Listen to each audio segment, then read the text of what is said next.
Hey everybody, it's Sean from Ridesharing101.com. Today's question, and a question I get asked all the time, is how much money can I make ride sharing? How much money can I make if I'm an Uber or a Lyft driver? Before I get to that, a few bits of business. The links are below, but please check out the Facebook group Ridesharing 101. It's a great resource for rideshare drivers. In addition, there's the website, Ridesharing101.com. I have an ebook for sale. I talk about tips and tricks on how to maximize your profits and make more money than you're currently making now. In addition, there's a blog where I write about some of the more interesting passengers that I've picked up over the last 3 or plus years. So, how much money can you make driving for Uber? Well, that really depends, because what most people don't realize is there's really 3 main ways that people make money by ride sharing.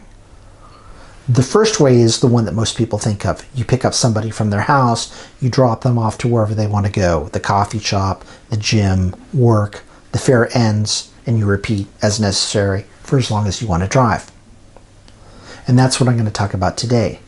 The second way of making money by ride sharing is by referring other drivers. And this is something that people don't think about, and I'll cover this again in a future video.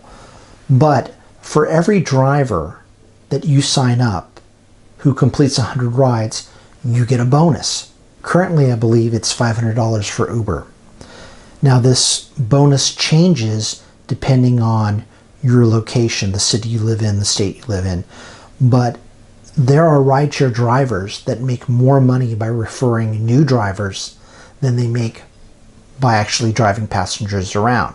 So this is something to be aware of, because you can definitely augment your income by signing up new drivers.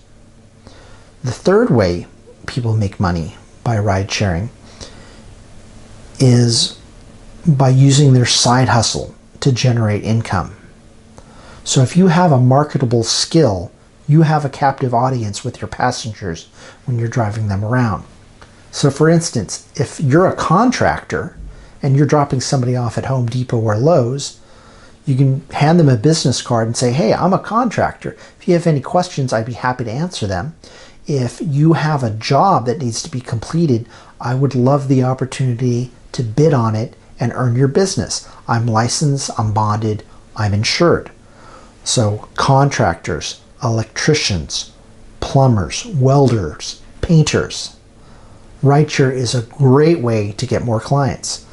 If, for instance, you're a dog walker and somebody wants to take their dog to the vet, or someone has a service dog that you're transporting, you can talk to them about your dog walking business. It's a great way to earn money, and people don't use it enough. So realize your potential, and ABH, as they say, always be hustling.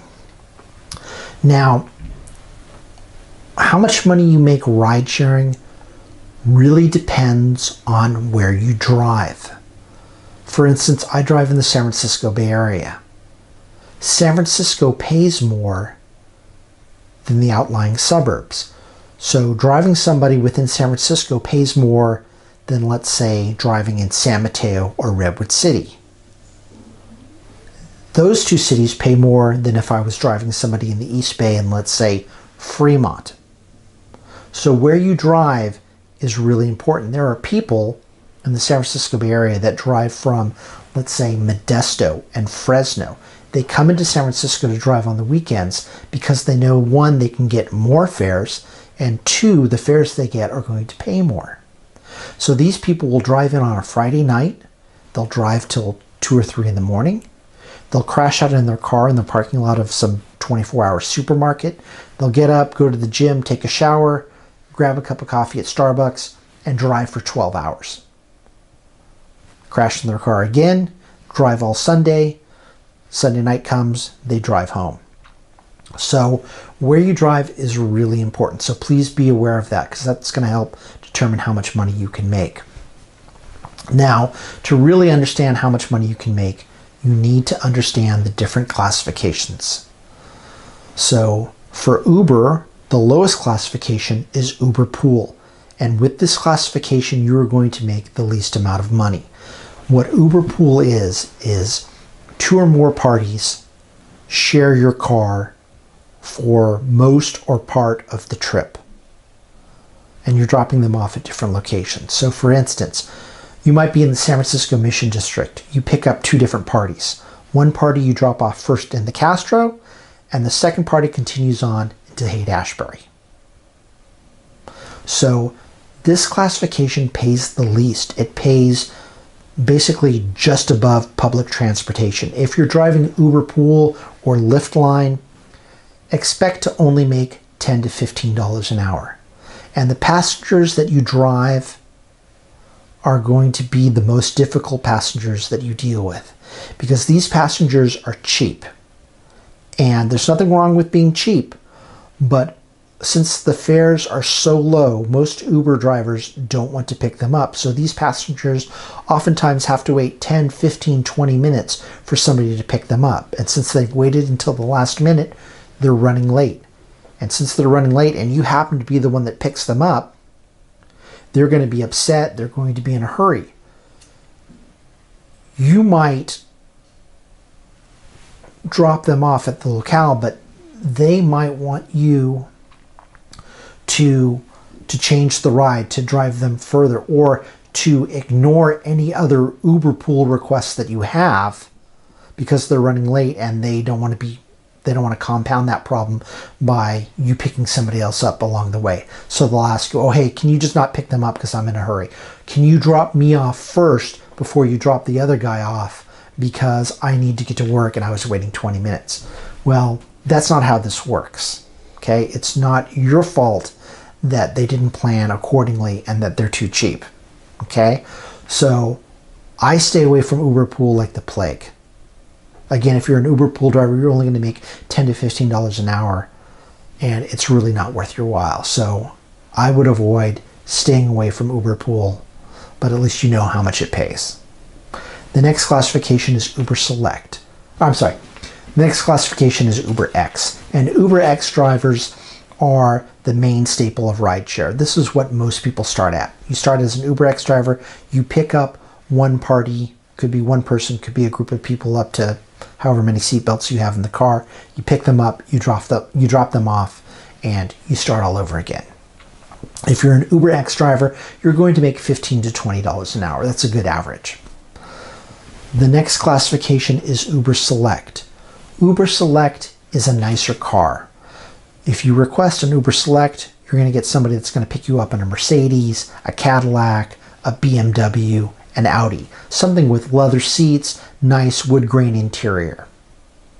If you're an Uber Select driver, you can also choose to drive Uber X if you want, but Uber Select pays more. The Uber Select classification is going to pay $20 to $25 an hour on average. With Uber Select, you're dealing with a higher end clientele that appreciate the nicer things. So you will be picking up these passengers from, let's say, the Hyatt Hotel, the Hilton, the Mark Hopkins, the W Hotel. And you're going to be dropping them off at nice restaurants, tourist destinations. These people are not going to be going just down to the corner store and back. So you're not going to have as many fares with Uber Select, but you're going to make up for that with how much money you make per fare. And then the next classification that pays about the same, $20 to $25 an hour, is Uber SUV.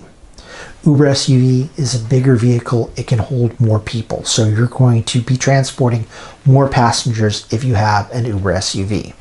People that use Uber SUV are people going to the airport. Maybe you have a larger family with a lot of luggage. It's not going to fit in a Toyota Prius, so they need an Uber SUV. People taking an Uber SUV also might be going to a convention center. It might be a group of people from work. People that need to transport materials that won't fit into a small trunk or a small back seat space. Okay. In addition, there's also Uber Black, which is simply a limo. So if a limo driver is in between fares, you can request an Uber Black and they'll give you a ride. However, the supply of Uber Black is very high and the demand is very low. So I don't believe in San Francisco Uber has actually added any Uber Black drivers in the last year and a half, but just know that it's a classification that's available to you. Now, the fares that I have described to you are the basic fares. This is average. You can make more money if you check out my ebook. You can make another $5 to $10 an hour because I teach you about tips, I teach you about surge pricing, quest pricing, boost pricing, all of which will add to how much money you make per trip. But this will give you just a rough idea of what you can expect. So again, check out the Facebook group, Ridesharing 101, and the website, ridesharing101.com, with the links below. If you liked what you heard, please subscribe, please hit the like button, feel free to comment, and I'll see you next video. Thanks.